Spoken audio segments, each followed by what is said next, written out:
شروع اللہ کے نام سے جو بہت مہربان نہایت رحم کرنے والا ہے۔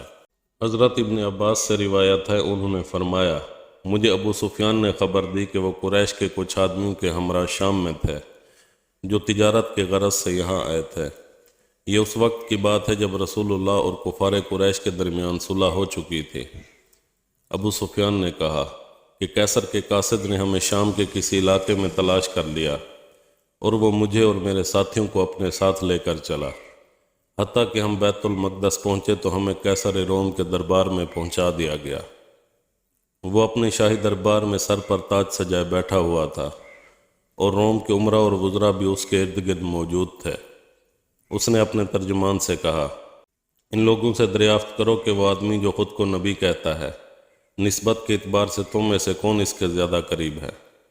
ابو سفیان نے کہا، نسبت کے اعتبار سے میں اس کے زیادہ قریب ہوں۔ شاہ روم نے پوچھا، تمہاری اور اس کی کیا رشتہ داری ہے؟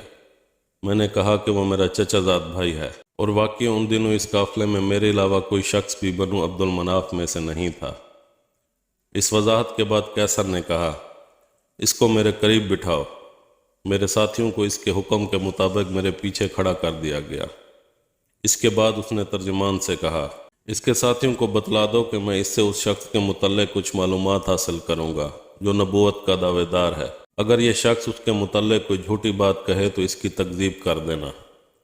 ابو سفیان نے کہا، اللہ کی قسم اگر مجھے اس دن اس بات کی شرم نہ ہوتی کہ مبادا میرے ساتھی میری تکذیب کر دیں تو اس کے سوالوں کے جوابات میں ضرور جھوٹ کی ملاوٹ کر دیتا جو اس نے آپ صلی اللہ علیہ وآلہ وسلم کے متعلق مجھ سے کیے تھے، لیکن مجھے تو اس بات کا کھٹکا لگا رہا کہ کہیں میرے ساتھی میری تکذیب نہ کر دیں، اس لیے میں نے سچائی سے کام لیا۔ اس کے بعد اس نے ترجمان سے کہا، اس سے پوچھو کہ اس شخص کا تمہارے اندر نسب کیسا ہے؟ میں نے کہا کہ وہ ہمیں اعلیٰ نسب کا حامل ہے۔ پھر اس نے کہا، اس سے پہلے تم میں سے کسی نے ایسا دعویٰ کیا تھا؟ میں نے کہا نہیں۔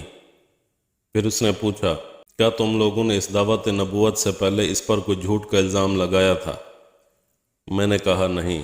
اس نے پوچھا، کیا اس کے آبا و اجداد میں سے کوئی بادشاہ ہوا ہے؟ میں نے کہا نہیں۔ اس نے پوچھا، کیا بڑے بڑے لوگ اس کی پیروی کرتے ہیں یا کمزور لوگ اس کے پیچھے لگے ہیں؟ میں نے کہا، بلکہ کمزور لوگ اس کی پیروی کرتے ہیں۔ اس نے پوچھا، کیا اس کے پیروکاروں کی تعداد میں اضافہ ہو رہا ہے یا وہ کم ہو رہے ہیں؟ میں نے کہا نہیں، بلکہ ان کی تعداد میں اضافہ ہو رہا ہے۔ اس نے پوچھا، کیا اس کے دین میں داخل ہونے کے بعد کوئی اس کے دین سے ناراض ہو کر مرتد بھی ہوا ہے؟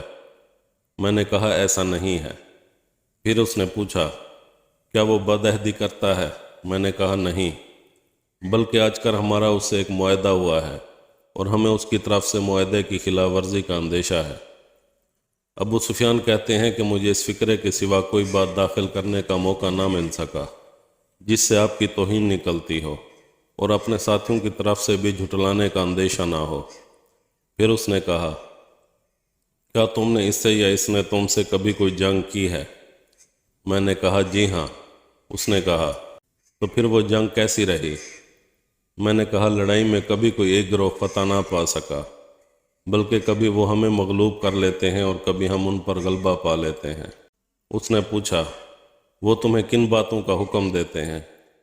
ابو سفیان نے کہا، وہ ہمیں اس بات کا حکم دیتے ہیں کہ ہم صرف ایک اللہ کی عبادت کریں اور اس کے ساتھ کسی کو شریک نہ ٹھہرائیں۔ وہ ہمیں ان بتوں کی عبادت سے بھی منع کرتے ہیں جن کی ہمارے باپ دادا عبادت کرتے چلے آئے ہیں۔ اس کے علاوہ وہ نماز، صدقہ و خیرات، پاک دامنی، وفائے عہد اور ادائے امانت کا بھی حکم دیتے ہیں۔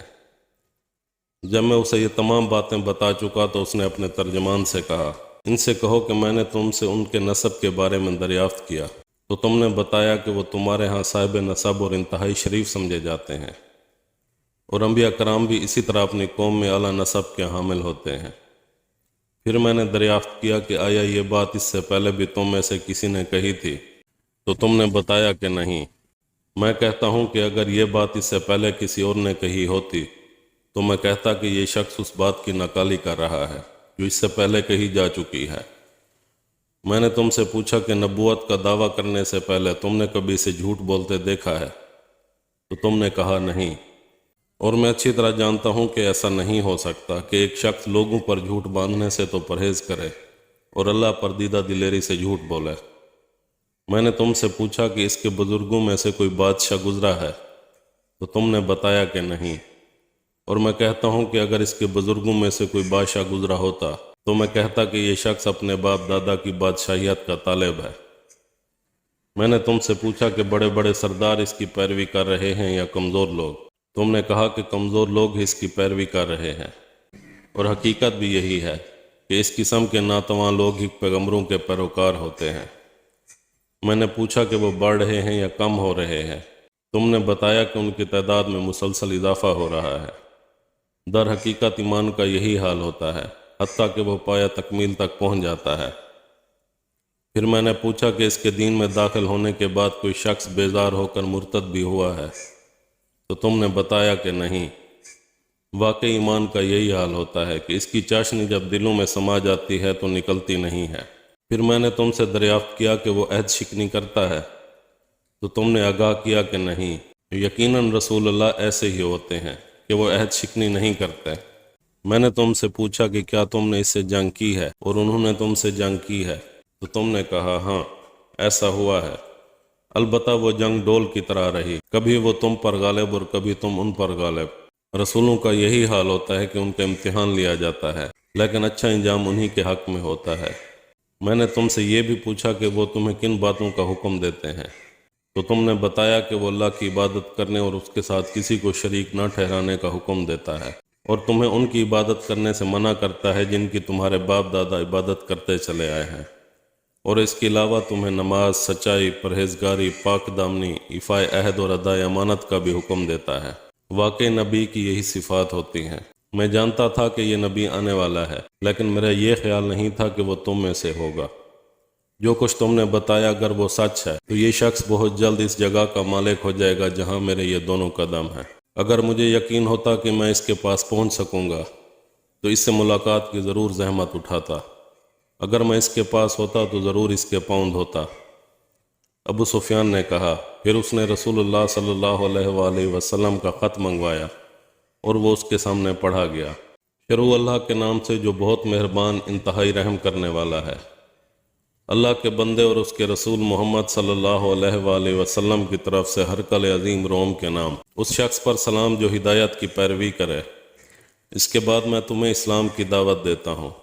مسلمان ہو جاؤ تو سلامتی میں رہو گے، اور اللہ تعالیٰ تمہیں دوہرا اجر دے گا، اور اگر تم نے روگردانی کی تو تیری رعایا کا گناہ بھی تجھ پر ہوگا۔ اے اہل کتاب، ایک ایسی بات کی طرف آ جاؤ جو ہمارے اور تمہارے درمیان یکساں ہے، اور وہ یہ کہ ہم اللہ کے سوا کسی کی عبادت نہ کریں اور اس کے ساتھ کسی کو شریک نہ کریں، اور ہم میں سے کوئی بھی اللہ کے سوا کسی کو رب نہ بنائے۔ پھر اگر یہ لوگ اعراض کریں تو صاف کہہ دو، گواہ رہو کہ بے شک ہم فرما بردار ہیں۔ ابو سفیان نے کہا۔ جب اس نے بات پوری کر لی تو اس کے آس پاس رومی سرداروں کی آوازیں بلند ہونے لگیں اور وہاں بہت گول گپاڑا ہوا۔